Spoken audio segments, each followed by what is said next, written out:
What's going on, guys? My name is Matt and I am back with a new budget build. This time the price point is $200 and I'm very happy with what I was able to put together for this price. Normally at this price point I would buy and upgrade a pre-built, but with this system I wanted to go fully custom and that's exactly what I did. Now just a quick disclaimer, this PC is using used parts. It's very difficult to put together a new PC for $200, let alone anything that can play modern games. And going used meant I was able to build a really well balanced system with nice features like an SSD and a powerful dedicated graphics card. Now this video isn't meant to be an exact guide on how to put together this PC.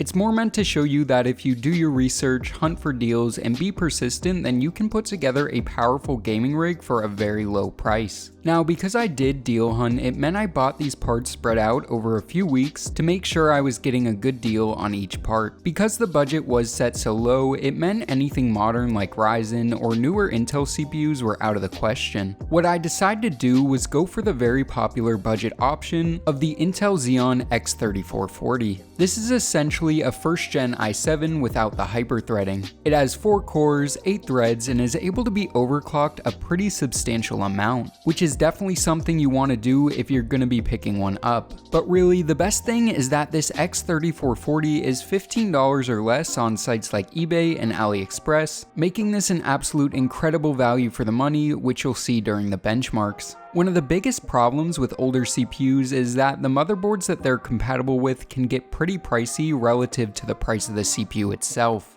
This is because motherboards are generally more fragile, so as time goes on, the supply of old CPUs stays consistent, but the supply of motherboards slowly drops. This meant I had to do my best to hunt for a really good motherboard deal. Ideally, you'd get a P55 board to go with the X3440 because that chipset is meant to produce good overclocks. But on a tight budget like mine, going with an H55 board can yield a mild overclock at a much lower motherboard price. After hunting for deals, I ended up winning an auction for this Gigabyte GA H55M S2H. This is a pretty basic micro ATX H55 board, but for my needs it worked great.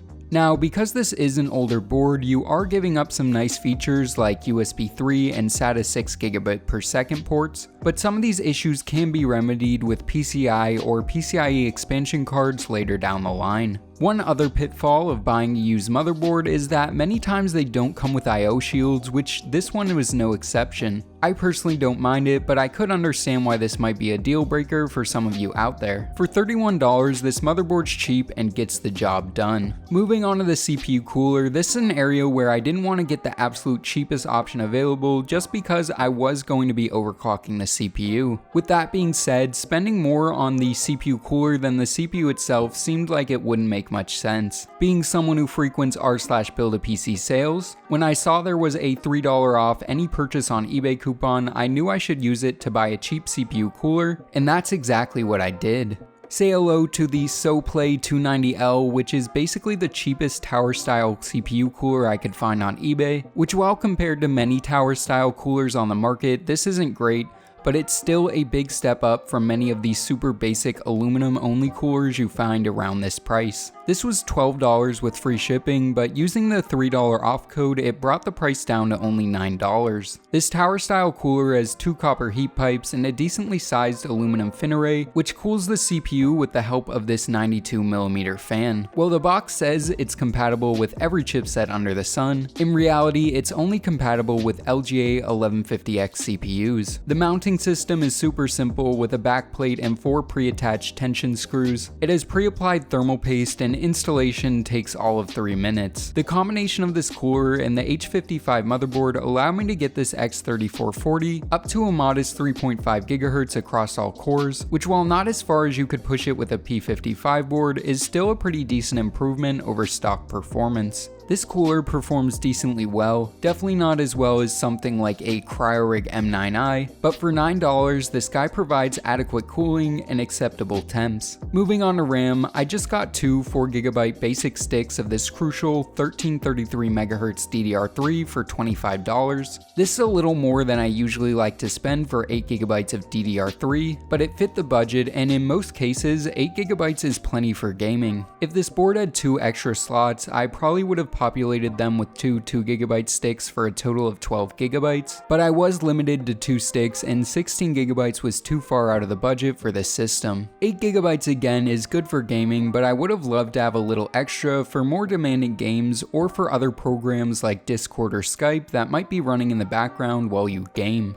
For storage, I actually had enough room in the budget to splurge on an SSD. Usually for this tight of a budget, going with a 500GB 7200 RPM white label mechanical hard drive for $20 is the way to go. This gives you a good amount of storage at an affordable price that will work perfectly fine. But for this build, I opted to spend $30 on a new 240GB SSD. This is an OCZ TR200. This guy's a budget-oriented SSD, and even though it will be running on a SATA 2 interface, it's still a huge improvement over a mechanical hard drive and should be enough storage for someone getting into PC gaming. And if you run out of space, you can easily add on a mechanical hard drive later down the line for mass storage. I personally recommend pretty much everyone start out with an SSD. As for me personally, I find it can have such a big impact on usability of the machine, with faster boot up times, file transfers, program loading times, and really improves the overall snappiness of the system.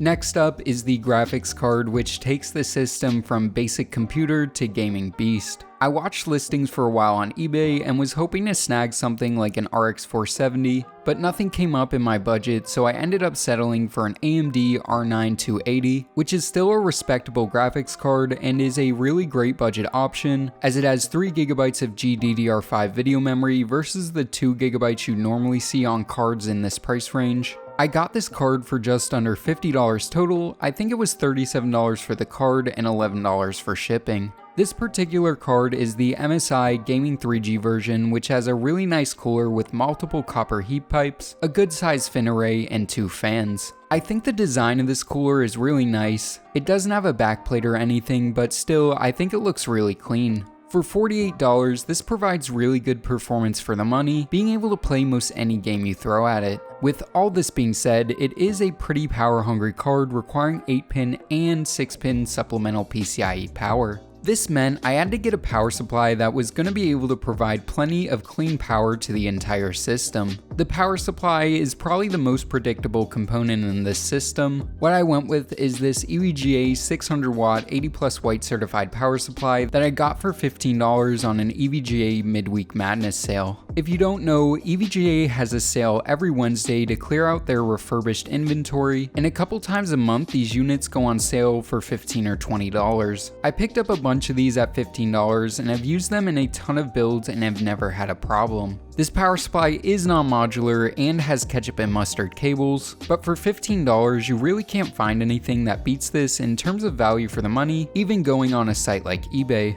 These parts are great, but they all need a place to live, and that's where this PC case comes in. This is the Roswell FBM X1, a very basic micro ATX case that I got on sale for only $20. A couple times a month, Newegg has cases for only $19.99 with free shipping, and this past month, this was one of those cases. For $20, this is an absolute steal. It has a side panel window, 2 included fans, and an actually decent amount of room for cable management. I personally think the looks are okay, they're not anything to get excited about, but I have definitely seen worse. My only big gripe with a case like this one is the support bar towards the front. This makes the case difficult to work in, and the way it was in its stock form wouldn't have allowed for this GPU to be used in the system. The graphics card itself would have fit, but the PCI connectors made it just too tall to fit. But this is nothing a jigsaw and some tin snips can't fix. I cut out a slot for the GPU to fit into, then used a file to eliminate the sharp edges. I then just used a little electrical tape to cover the rough edges. This mod allowed the GPU to fit fine and allowed this whole PC to come together quite nicely. The build went relatively smooth and I was able to get the cable management pretty neat, but it's honestly hard for me to recommend this case for beginners because it is a little difficult to work in. If the support brace wasn't there, it would be an easy recommendation, but honestly, for $20, I am being a little nitpicky. After finishing the build and taking a step back, I was pretty happy with the build and realized I had another $8 to spend. One trip to eBay later, and I got a Windows 10 key so that I wouldn't need that ugly Activate Windows overlay in the bottom right of my screen. Once Windows was installed, all that was left to do was to install some games and get to benchmarking. I decided to test 4 games that range in difficulty. These games include Apex Legends, Far Cry 5, Shadow of the Tomb Raider, and Overwatch. Starting things off with Far Cry 5, which is a modern and relatively hard to run game. I used the built-in benchmark and tested at 1080p normal settings, which is basically medium-low. This test resulted in an average of 54 FPS with 1% lows of 39. This is pretty respectable performance from a system at this price point, and a 60 FPS average could probably be achieved at low settings. Next up is Shadow of the Tomb Raider, another modern and difficult to run game. At 1080p low settings with the built-in benchmark, I found the system produced a 66 FPS average with 1% lows of 37. Averaging above 60 FPS in this modern of a title is great, but the 1% lows did leave a little bit to be desired. Moving on to Apex Legends, one of the more popular battle royale titles out right now. Using a mix of medium and high settings, I found the system produced an average of 65 FPS with 1% lows of 47. This was a perfectly playable experience, and there's a good amount of room to turn settings down to increase FPS for a more fluid experience. Finally, the last game tested was Overwatch.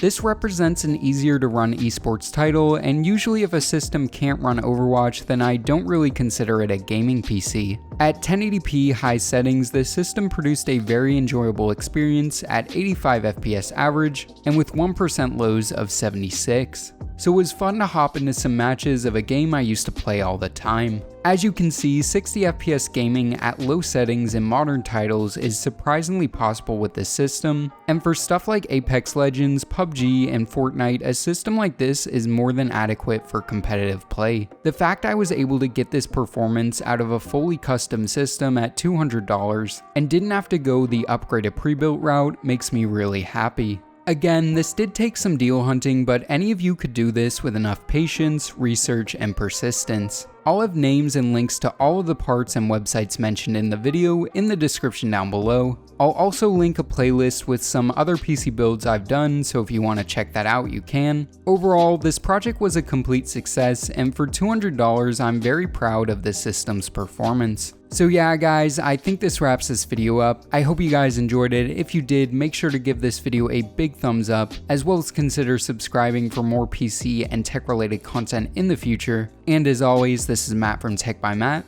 signing out.